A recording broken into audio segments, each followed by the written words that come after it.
Hi there, it's Paulie here. So I was just in at a games shop, and memories. Yes, there was good old Advanced Squad Leader, a game I love. Squad Leader, actually, I love Squad Leader. Advanced Squad Leader, too expensive to buy into for me. But anyway, the most screwed up thing I ever heard at a games club.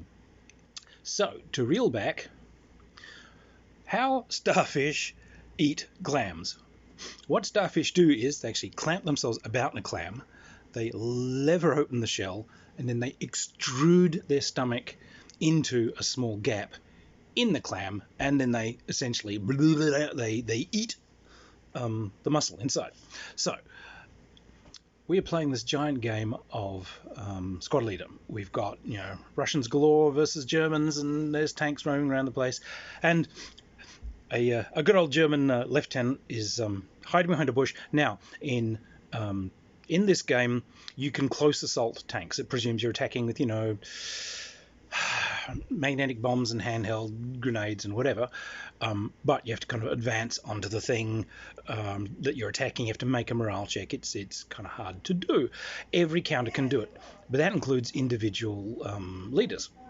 So there's no other troops around. Nope, no one at all. So this guy, leader, basically, ooh, T-34 is out there, and if he doesn't get it, it's going to overrun all these people. So the player running it, a good friend of mine, he says, right, okay, so suddenly, out from the bushes leaps Lieutenant Steiler, Baba Louie, rolls his dice, and yes, morale check. He flings himself in the front of the T-34, presses his belly button up against the driver's slit, extrudes his stomach through into the hull of the tank, and he rolls the dice, and he's looking for 12s or something, and he gets some boxcars, and he dissolves the crew, and it's basically such a 12 followed by a 12. The entire table standing up there and cheering. It's like, you ask before class, this is dreadful. And from the next room, these gamers come in. It's like, why is everybody laughing? Oh, you had to see this guy. He just did a solo attack on a T-34, and it was like he had to do a morale check, and then he had to do an attack, and then he had to roll for damage, and he just 12, 12, 12, boom, boom, boom, boom, boom, boom, and he's good. Well, we don't want any laughter around here. We're here to play games, not to have fun. And that was such a totally fucked up thing that I actually ran out with a piece of paper and said, can I get you to sign and date that? Because that is the stupidest thing I've ever heard come out of a game player's mouth. Why would we be here if we wouldn't have fun? It's just ridiculous. Their game's not disrupted. They're in another room doing their thing. It was angry old guy mentality. And I actually have to say, I've come across quite a few clubs at the moment that aren't recruiting. They're drying up, they're dying. I've walked into some of them, not having visited them for 20 years, and it's the same guys that were there 20 years ago when I last saw them. The same guys. A couple are dead, and they've gone. Older guys have aged out. No new recruits. And it may be essentially because there's some arm folding and foot tapping and tut-tutting when people come in and play funny games, or when people come in and play newer stuff that isn't really approved of. We don't want people playing Malifaux or anything around here. There's a miniatures club. That's a miniatures game. Well, it's not the miniatures we approve of. So, all right, well. So look, if you want people to play historical miniatures, and it's a brilliant hobby and it's wonderful and it needs to thrive, a big part of that is accepting people who are playing, boutique games, playing these strange little, Infinity and, all these other cool sort of skirmish systems that people like. Welcome them into the fold. Those are the entry drugs to Napoleonics. I mean, those are the things that will introduce someone into playing the bigger scale historical games that you like. We are here to play games and have fun. That's the whole point of it. So actually, this kind of weird-ass stick-in-the-mud attitude got really, really interesting. My Starfish dissolving the T-34 crew friend and I, we started, to screw with these people. We'd run lots of these little conventions, and we'd hear the people who consider themselves to be power players of these, DBM games. They'd be talking with each other, and essentially they were kind of a victory was rated, and there was like 10 victory points. And the perfect thing is you get 10 victory points and the other person gets 0. 10-0. It's like, so these guys, oh, we'll get straight 10-0s because we're such geniuses at this. So I'm expecting over the course of this thing we'll get 4 battles, and I'll obviously get 4 10-0. So clearly I'll be declared the Grandmaster thing. I said, right, so let's join. And let's do stuff purely on the basis of screwing these guys up. And they would always play the most sensible possible options. Well, we are professional game designers, my friend and I, and we're really good at flicking an eye over these kind of rules and finding the minimax, finding the place where it breaks. So out it came. These guys decide we're going to do these series of tournaments, and they'll be medieval. Yes, and specifically, it's going to be 15th century. You have anything that's in these books between the years of like 1450 and 1485. Really narrow. So, of course, everyone's sitting there doing a Burgundian ordnance, and you might get a Swiss and this sort of stuff. And, you know, there'll be the inevitable Ottoman Turks fan. And so, no. We start looking. So my friend, he first discovered Hussites.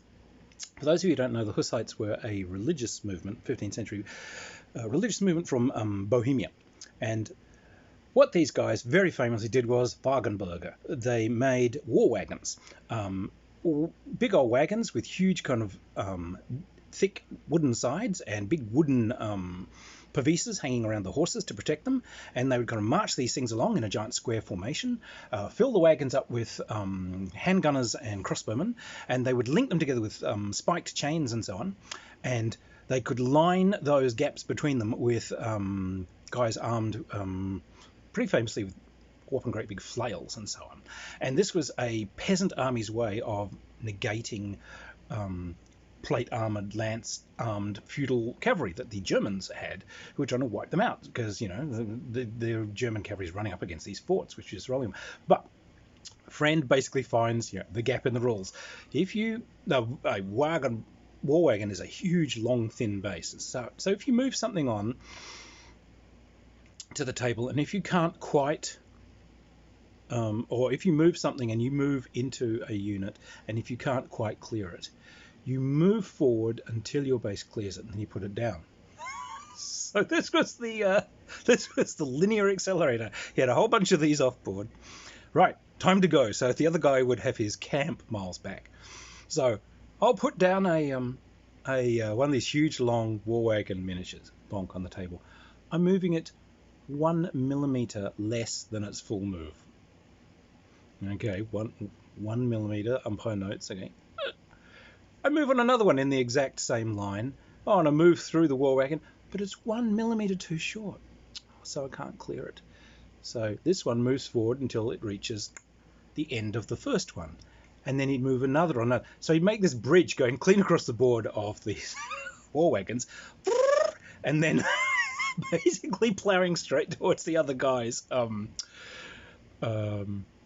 base camp, and then he would feed a single unit of like light cavalry or something into one end of the wagons as like prime linear accelerator primed. Okay, and throw the guys on horseback in, and these could cross the entire board, pop out the other end. Oh, well, we'll attack the camp as long as we're here, and we'll burn it.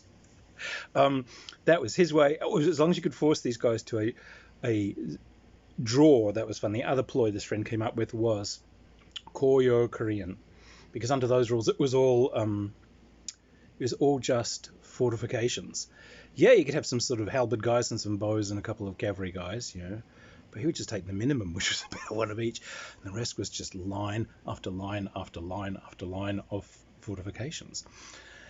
Didn't even have to man them, because under the rules, if you get to unmanned fortifications, you've got to roll to basically attack them, and if you advance, you cross, and if you fail, you recoil. So if he's got 5 or 6 lines of these, and this guy's got a typically huge army, you've only got 2 hours to finish the game.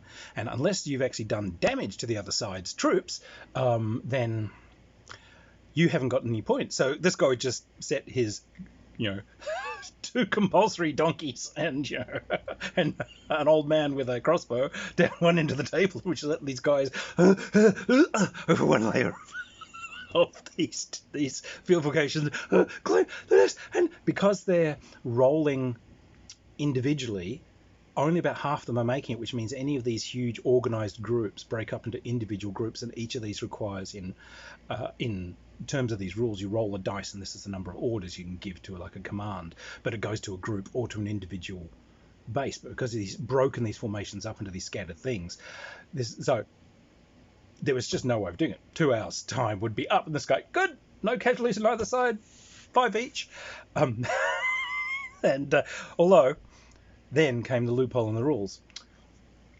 You have the one row of fortifications with what's normally you notify the umpires that one side of your fortifications is internal and one is external. You have to define, because the external one is a flat face, a sheer wall, and the internal one has got ladders and stairs and so on, so your guys can get up and down it. This is good. So we would do 2 layers of them.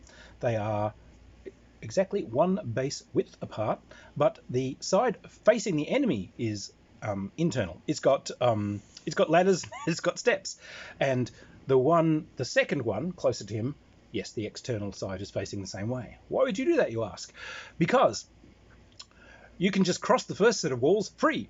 Anyone can do it, and you can just jump across. Yahoo! And now you're in this weird no man's land between the two.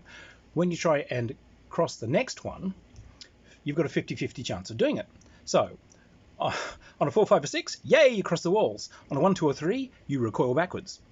But you've recoiled backwards into a wall, which is an immovable object, which means you instantly die. So these guys are taking 50% casualties, and the umpires, who have made it very clear that the rules are sacrosanct and must be played exactly as written, it's like, this was a nonsense rule. No, you can't have the outside and the inside of fortifications turned around, but if you're playing it by the letter, which these guys were, it's a thing. Yeah, so it's basically just done to screw up some of these questionable intellects that were playing. My one, I found the Mighty Mohawks. American Eastern Forest Indian. Yes, 1450, they were down there for some reason. I don't know why they're in the book. What are they? Basically, they're a bunch of guys in deerskin leggings and loincloths with wooden clubs. But the way the rules work, because they decided these guys didn't invade anyone, which is actually a lie. They were invading people all the time, but whatever. Effectively, you have to fight them in their terrain. So it's dense forests, you can't see anything, and these things were cheap as chips. Where a guy in plate armor with a halberd and so on will cost you a butt ton of points. Essentially, naked guy with a wooden club costs you nothing. But they're warband, which means that they have a ferocious charge, and they can, if they beat you, they can overcome you. So these guys would set up their Burgundian ordnance. What do you got? Oh, I got two blocks of pike, and I've got some super heavy kind of amazing cavalry guys over here. I've got some handgunners, and I've got some ordnance guys here with halberds. What have you set up? Well, nothing. You can't see it, but you can hear the drums. Boom, boom, boom, boom, boom, boom, boom, boom, ba, da, da, da, da, because everything's hidden. And 2,000 point armies. Well, my guys are about 2 points each, so I have 1,000 of them. Yes, I went to a place, and I got someone had like the end of sprues for some sort of tricorn period 15mm figures they've been doing. For some reason, they had a couple of Indians on them, yahoo, yo, with war clubs, and he was just cutting those off, and they were going back in the bucket for the melt. I came in, wait, I'll take them. What? How much just for the melt buckets? Oh, I don't know, $50 gets you the 3 melt buckets. I'll have them. So I've got thousands. The table was basically leaning if I put them on the table from the weight of the lead. It was fantastic, and they took nothing to paint. I spray painted them in a flesh color. Then I spray painted a darker ink over them, so it gave them mouths and eyes and everything. And then hair. Leggings, breech club, and feather, done. Fantastic. I think I painted them in a couple of hours on a Sunday afternoon. But yeah, these guys could just come thundering out of the bushes and just engulf all these units. But then when there was finally an open one, there's someone with his Swiss. All right, my guys are out in the open. It's a ha, now you get to fight real guys. Oh yeah, watch. And yeah, warband thundering in. It's like, what do you got? Well, I have a 50-50 chance of just hitting you guys. Oh no, there's worse than that. It's like, I think I've got a 1 in 6 chance of beating these guys. Running in, a couple deep. Oh, okay, well, so what? It says, if I beat you, your pike die. But you're fighting 4 deep. So all 4 of those pike die, so you lose 4 bases. If I die, then round about 50% of the time I recoil, and another 50% of the time I die. All right. So I'm still dying twice as often as he is. Yes, but when I die, I'm essentially losing 2 guys. 2 deep I'm fighting. You're losing 4. So it actually balances kind of out the amount of losses that we're taking. But here's the thing. Yeah, how many of those pikes have you got? Because I've got, about 1,000 of these guys. I'm just launching them in wave after. And the other thing is there's no command control because they're sort of these impetuous troops. So all I have to do is just not control them, and they heat seek towards the nearest pike block. First rank, dive down. So yes, those were hilarious games. I have to say my favorite medieval army it was Malay. Because after the warband experience, like, wait, I have a terrible fixation also for elephants. War elephants, particularly, and it's like, right, I want elephants, but I love this warband. Malay, under those rules. What is it? Well, it's horrifying warband. Yes, warband, and elephants. Oh, you can have a couple like cavalry if you want, but it's basically warband and elephants and some skirmishers. So, right. And these guys don't count as someone that invades someone again, so it'll be jungle. Right, so you get all these armies coming in, and it's like, you can set ambush, but the rules didn't say what kind of things be ambushed where. So I can secretly nominate things. Good, I'm going to secretly nominate that there's some dead ground in these areas. They can't see it. Can't see a gully until you get to the edge of a gully. Oh, what's hiding in the gully? War elephants. People go past gullies, suddenly these trunks snake out, pull people off their horses. Okay, men, we're going to charge forward to the... Men? Where have they gone? Skeletons spat out the end of the gully. You could hide elephants in patches of scrub. They made no rules about what could hide where. So you have this little patch of scrub, and suddenly the cavalry passes. Right, now, enough. We're going to do a serious game of... Elephants come thundering out behind the rose bush and back into the rose bush. What? That's stupid. You can't hide an elephant in a village. The rules say you can put a unit in ambush. Oh my god, those are hilarious. Oh god, there's also a game where someone does, like, I think they're trying to do a historical one. It was like Ottoman Turks versus Cossacks, and because the Cossacks are all light cavalry, the Ottoman Turks are basically an artillery heavy army, and they've got some sort of genesis with gunny poos. But the thing is that under those rules, the artillery and so on can only essentially make the light cavalry flee. You can't really kill it at all. So it fires and they just kind of run back. So this entire game was just these vast swarms of cavalry rampaging towards these Ottoman lines and then running away again with no deaths. It just went for 2 hours, but it was a great way of forcing a 5-5 thing. So anyway, 101 ways to mess with massively over serious gamers. We were having fun. Hussites versus Malaysians, that was good fun. Stomp, stomp, crunch, crunch, crunch. But yeah, don't lose track of the fun. But if you find someone who has, they're your bitch. Anyway, cheers.